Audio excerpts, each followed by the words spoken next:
आप देख रहे हैं इंडिया टाउन न्यूज, भारत की बात। एक ऐसी बच्ची आज मेरे साथ है, महज 23 वर्ष की ज्ञानेश्वरी यादव, जिसका मुझे परिचय देने की जरूरत नहीं पड़ रही है। कैसा महसूस होता है जब विदेश में पीठ के पीछे तिरंगा लहराने का अवसर मिलता है। हर एक खिलाड़ी का यही सपना होता है कि अपने पीठ के पीछे एक वो इंडिया लिखवाए। बचपन से मतलब यही एक सपना था या कुछ और बनना चाहती थी? मैं कराटे भी एक डिस्ट्रिक्ट लेवल, स्टेट लेवल तक खेली हूँ और बास्केटबॉल में भी मेरी रुचि रही है। मतलब बहुत सारे जो गेम्स है मैंने करी हूँ और अपने स्कूल के टाइम पे भी मैं रनिंग और ये सब में बहुत ज़्यादा एक्टिविटी करती थी। इस मुकाम तक पहुँचने का श्रेय किसको? जी, सभी उन व्यक्ति को जिन्होंने मुझे बहुत ज़्यादा सपोर्ट किया। अभी जब तुम कॉमनवेल्थ गेम्स में प्रदर्शन कर रही थी तब तुम्हारा भाई शायद भर्ती था अस्पताल में। जी जी। कहीं मन में कोई बाधा, कोई हिचक? जब तुम एएसआई पद पर थी तो ऐसी चर्चाएं बाहर आती थी कि खेलने के लिए तुमको समय के लिए जूझना होता था। नहीं, तो ये वही मैं जानना चाहता हूँ, ये सच है कि गलत? जैसा तुमने नाम रोशन किया इस पूरे देश का, जी, वेट लिफ्टिंग में सरकार को और क्या करना चाहिए, खासकर छत्तीसगढ़ सरकार को? मैंने सेव करके रखा इसीलिए, ये तुम्हारे बहुत करीबी एक भाई ने लिखा है कि मैं दिखा भी सकता हूँ किसने लिखा है, यदि तुम कैमरे में तो नहीं दिखा सकता। Okay okay. कि असफलता अनाथ और सफलता के 100 बाप। हैशटैग लगाए नीचे रजत पदक, राजनांदगांव की संघर्षशील बेटी, धन्य हो राजनांद संस्कारधानी की पोस्टरबाज जनता। जब वो उन्होंने सपोर्ट नहीं किया तभी मैं जाके इतना ऊपर बढ़ पाई हूँ, मुझे ये फील होता है, क्योंकि मेरे पापा मेरे लिए बहुत है। नमस्कार, मैं हूं अजय सोनी, आपका अपना Ajay Soni. India Town News में आप मुझे देख रहे हैं। बड़े गर्व का क्षण है कि अक्सर मैं जब पॉडकास्ट करता हूं, अक्सर जब मैं तीखे सवाल करता हूं, तो मेरे बगल वाली सीट में जो होते हैं या तो नेता होते हैं, या तो अधिकारी होते हैं, या तो मंत्री होते हैं। उम्र में बड़े होते हैं या उम्र में छोटे होते हैं। एक ऐसी बच्ची आज मेरे साथ है, महज 23 वर्ष की ज्ञानेश्वरी यादव, जिसका मुझे परिचय देने की जरूरत नहीं पड़ रही है। मेरा पॉडकास्ट शुरू होते हो तक यदि आप गूगल सर्च कर लेंगे तो आप जान जाएंगे कि ज्ञानेश्वरी यादव कौन है। न सिर्फ राजनांदगांव को, न सिर्फ छत्तीसगढ़ को, वरन पूरे भारत देश को गौरव का क्षण प्रदान करने वाली वो ज्ञानेश्वरी यादव, जिन्होंने कुछ दिन पहले ही कॉमनवेल्थ गेम्स में अपने जीत का परचम लहराया है। न सिर्फ परचम लहराया है बल्कि एक चांदी सी चमक इस देश के हर व्यक्ति के ललाट पर उसने उकेरी है, सिल्वर पदक जीतकर। बहुत बहुत स्वागत है ज्ञानेश्वरी इंडिया टाउन न्यूज में तुम्हारा। कोई तैयारी शायद तुमने भी नहीं की पॉडकास्ट की, मैंने भी नहीं की। तुम नीचे आई हुई थी और मैंने यहाँ बुला लिया। सीधे बिना लाग लपेट के पहला सवाल कि कैसा महसूस होता है जब विदेश में पीठ के पीछे तिरंगा लहराने का अवसर मिलता है? जी, ये बहुत सौभाग्य की बात होता है, क्योंकि हर एक खिलाड़ी का यही सपना होता है कि अपने पीठ के पीछे एक वो इंडिया लिखवाए। और वो इंडिया लिखवा पाना बहुत परिश्रम का काम होता है और बहुत सारा सेक्रीफाइस और बहुत सारी मेहनत लगती है उस चीज़ के लिए। तो जब हम ग्लासगो गए थे कॉमनवेल्थ गेम्स के लिए, तो जब मेरा सपना था कि नेशनल एंथम मैं बजवाऊं अपने देश के लिए, पर वो कहीं ना कहीं चूक गया है। और पर फिर भी मैंने अपने देश के लिए सिल्वर मेडल लेके आई हूँ, ये मेरे लिए बहुत ज्यादा गर्व की बात है। और मैं प्राउडली बोलती हूँ कि मैं कॉमनवेल्थ गेम्स सिल्वर मेडलिस्ट हूँ और मैंने इंडिया को मेडल दिया है। आगे क्या क्या प्लान है? आगे एशियन गेम्स है और एशियन गेम्स के बाद में क्वालिफाई राउंड्स चालू है ओलंपिक के। और मेरा इस सिल्वर को 2030 में गोल्ड करने का कंफर्मेशन। बहुत बढ़िया जी। राजनांदगांव से आप पली हैं, बड़ी हैं जी। बचपन से मतलब यही एक सपना था या कुछ और बनना चाहती थी? सर, मैं बचपन से ही अपने स्कूल्स में स्पोर्ट्स में ज़्यादा एक्टिव रहती हूँ। एक्टिव रही हूँ और मैं हर एक स्पोर्ट्स कर चुकी हूँ। मैं कराटे भी एक डिस्ट्रिक्ट लेवल, स्टेट लेवल तक खेली हूँ और बास्केटबॉल में भी मेरी रुचि रही है। मतलब बहुत सारे जो गेम्स है मैंने करी हूँ और अपने स्कूल के टाइम पे भी मैं रनिंग और ये सब में बहुत ज्यादा एक्टिविटी करती थी, तो मेरे को शुरू से स्पोर्ट्स ज्यादा पसंद था। और जब पापा बॉडी बिल्डर रह चुके तो उन्होंने शुरू से, मतलब जब मैंने 2016 में पावर लिफ्टिंग चालू किया तो स्क्वाट, पुल, जो भी डेड लिफ्ट और जो भी पावर की चीजें हैं उन्होंने मुझे बेसिक ट्रेनिंग दी है जी। और उसके बाद फिर मैं वेट लिफ्टिंग चालू करी थी 2017 में। और उसके जब मैं 2017 में चालू करी थी वेट लिफ्टिंग तो मेरे कोच अजय लोहार रहे हैं। अच्छा। और फिर मैं जय भवानी व्यायामशाला से ही आगे बढ़ी हुई हूँ और मैं अभी पटियाला में ट्रेनिंग करती हूँ। इस मुकाम तक पहुंचने का श्रेय किसको? जी, सभी उन व्यक्ति को जिन्होंने मुझे बहुत ज्यादा सपोर्ट किया। प्रथम श्रेय माता पिता को रहेगा। माता पिता को जी, क्योंकि उन्होंने मुझे पैदा किया है, उन्होंने मुझे संस्कार दिए हैं और उन्होंने मुझे, अगर ये गेम में वो मुझे सपोर्ट नहीं करते आगे जाने के लिए तो मैं शायद जय भवानी व्यायामशाला भी नहीं जा पाती। अभी जब तुम कॉमनवेल्थ गेम्स में प्रदर्शन कर रही थी तब तुम्हारा भाई शायद भर्ती था अस्पताल में। जी जी। कहीं मन में कोई बाधा, कोई हिचक?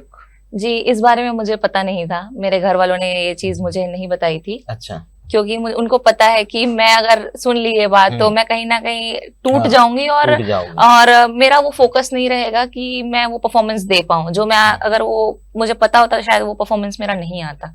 यही सोच के मेरे घर वालों ने मुझे नहीं बताया। जैसे मैंने मेडल लिया उसके बाद में कुछ घंटों बाद में मुझे ये पता चला कि मेरा भाई हॉस्पिटल में था और मैंने उसको वीडियो कॉल किया और मैंने सीधा रोना चालू किया। तो शायद मेरे को घर वाले इसलिए ही नहीं बता रहे थे कि तुम टूट जाओगे। लेकिन फिर सब कुछ तब ठीक हो चुका था। जी, तब तक वो 8 दिन हो चुके थे उसको। आज के समय में तुम यूथ आइकॉन हो जी।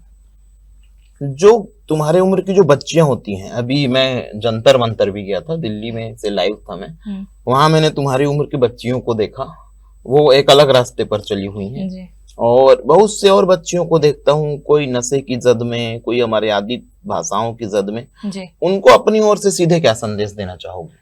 सर, ये सबसे पहले माता पिता का फर्ज होता है कि उनको संस्कार देना और उनको सही राह पे चलाना। तो आप जैसे कुम्हार होता है, घड़े को जिस तरीके से आकार देता है वो उस तरीके से ही बनता है, वैसे ही माता पिता का पहले रोल रहता है कि आप अपने बच्चे को अच्छे संस्कार दिए जाए और उनको उस राह पे चलाया जाए। और ज्यादातर तो स्पोर्ट्स एक्टिविटीज तो मैक्सिमम कर रहना चाहिए। जितने एक्टिव आप रहोगे उतने आप ये सब चीजों से दूर रहोगे, मुझे ये फील होता है। ज्ञानेश्वरी, छत्तीसगढ़ सरकार में एएसआई के पद पर तुम्हारी नियुक्ति की गई थी। ये बड़े गौर से सुनना मेरी बात को। दरअसल तुम जो सोच रही हो वो मैं पूछने नहीं हूँ, मैं कुछ और ही पूछूंगा। जी सर, जी सर। एएसआई के पद पर तुम्हारी नियुक्ति हुई थी जी। उसके बाद अभी तुमको डीएसपी बनाया गया। जब तुम एएसआई पद पर थी तो ऐसी चर्चाएं बाहर आती थी कि खेलने के लिए तुमको समय के लिए जूझना होता था। नहीं, तो ये वही मैं जानना चाहता हूँ, ये सच है कि गलत है? नहीं, ये गलत है। जब मैंने ज्वाइनिंग किया था एएसआई के पद पे तो मुझे उस टाइम पे रूल और रेगुलेशंस का कुछ पता नहीं है, क्योंकि जी पुलिस का कि कैसे क्या होता है करके।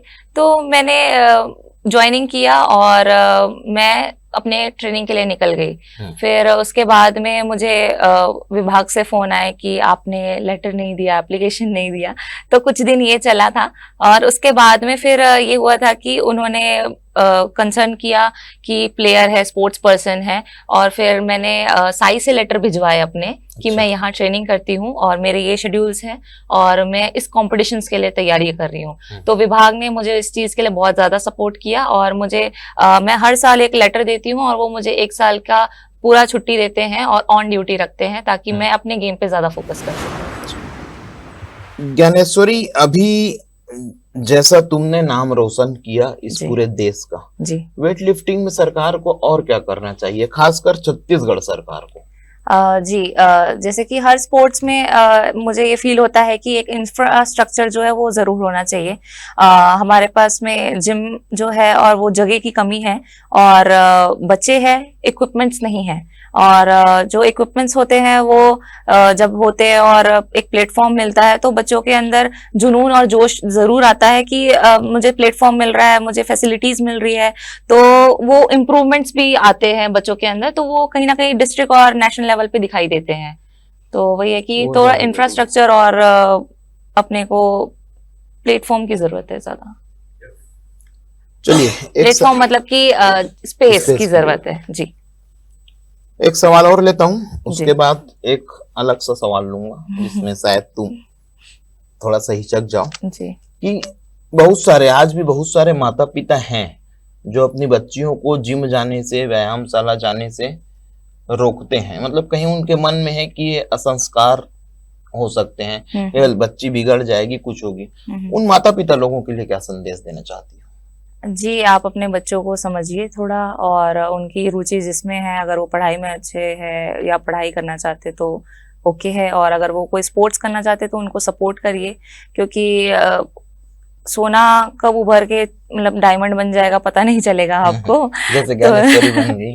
तो इसीलिए सपोर्ट बहुत ज्यादा जरूरी है, क्योंकि अगर आप सपोर्ट के साथ में, पेरेंट्स के सपोर्ट के साथ में ऊपर बढ़ते हैं तो वो एक अलग ही अनुभव होता है।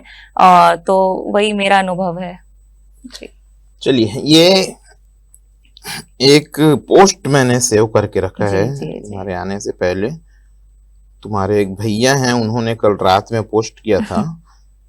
समझ गई शायद तू मैं किस बात में। नहीं, मैं सोशल मीडिया से दूर रहती हूँ। असफलता अनाथ और सफलता के 100 बाप। #रजत पदक, राजनांदगांव की संघर्षशील बेटी, धन्य हो संस्कार धानी की पोस्टरबाज जनता। मैं एक बार फिर से सुन सकती हूँ इसको? हाँ बिल्कुल, जी। मैंने सेव करके रखा इसीलिए। जी। ये तुम्हारे बहुत करीबी एक भाई ने लिखा है कि मैं दिखा भी सकता हूँ किसने लिखा है, यदि तुम कैमरे में तो नहीं दिखा सकता। Okay okay. कि असफलता अनाथ और सफलता के 100 बाप। # लगाए नीचे रजत पदक, राजनांदगांव की संघर्षशील बेटी, धन्य हो राजनांद संस्कारधानी की पोस्टरबाज जनता। जी, मतलब इसका यही कहना है कि जब असफलता, मतलब कि जब कुछ नहीं था मेरे पास, तो मेरे पास शायद कोई लोग भी नहीं आते थे, मुझे जानते भी नहीं थे कि कौन है ज्ञानेश्वरी। मुझे इंट्रो देना पड़ता था कि मैं ज्ञानेश्वरी हूँ, मैं वेटलिफ्टर हूँ, मैंने ये मेडल जीते हैं। और जब मैंने एक स्टेज में पहुंची हूँ तो मेरे पीछे बहुत सारे लोग हैं, ये मुझे पता है। और कहीं ना कहीं ठीक है, मेरे पीछे है लोग, ओके ठीक है। कहीं ना कहीं मुझे कैसे बोलूं मैं, जब वो उन्होंने सपोर्ट नहीं किया तभी मैं जाके इतना ऊपर बढ़ पाई हूँ, मुझे ये फील होता है। क्योंकि मेरे पापा मेरे लिए बहुत है, मेरे पापा ने मुझे सपोर्ट किया है और मेरे को हर एक सिचुएशन से निकाला है उन्होंने। और मैं कभी भी ये स्ट्रेस लेती हूँ कि मुझसे नहीं हो रहा है ये ट्रेनिंग, मुझसे ये वेट नहीं उठ रहा है, मैं घर में रोती हूँ। मैं अगर पटियाला में वो ट्रेनिंग नहीं कर पाती हूँ तो मैं घर में फोन लगा के रोती हूँ। मेरे घर वाले मुझे समझाते हैं, आज नहीं हुआ कल हो जाएगा, आज नहीं हुआ कल हो जाएगा, तू अपने ऊपर भरोसा रख। ये चीज पे तो मैं बिलीव नहीं करती हूँ कि नहीं होगा, मेरे घर वाले पुश करे सब कुछ होगा, ये चीज है। एक आखिरी सवाल, मैंने अक्सर देखा है जब आदमी एक मुकाम पर पहुंच जाता है, विदेशों से लौट कर आता है, एक सेलिब्रिटी बन जाता है, उनके पहनने ओढ़ने के तरीके बदल जाते हैं। मेरा ध्यान बार बार तुम्हारे रिस्ट वॉच पे है। जी, ये मैंने अपने भाई को गिफ्ट दिया था और मैंने उससे अभी लेके आई हूँ कि मुझे दे दे। तुम्हारे रिस्ट वॉच पे बार बार मेरा नजर था कि इस तरीके की रिस्ट वॉच, मतलब मैंने जमाने बाद मैंने खुद देखी। जी जी, ये भावना है। रूबरू थे आप लोग वेटलिफ्टर ज्ञानेश्वरी यादव के साथ, जिन्होंने न सिर्फ, मैंने पहले ही कहा, छत्तीसगढ़ वरन पूरे देश का नाम रोशन किया है। और इंडिया टाउन न्यूज अग्रिम शुभकामनाएं देता है कि आगे ओलंपिक की तैयारी करके वहां से गोल्ड पदक जरूर अपने कंधे पर लेकर आएंगी। बहुत बहुत धन्यवाद ज्ञानेश्वरी, बहुत कम समय में सारी बात हो गई। Thank you sir. आप देख रहे हैं इंडिया टाउन न्यूज, भारत की बात।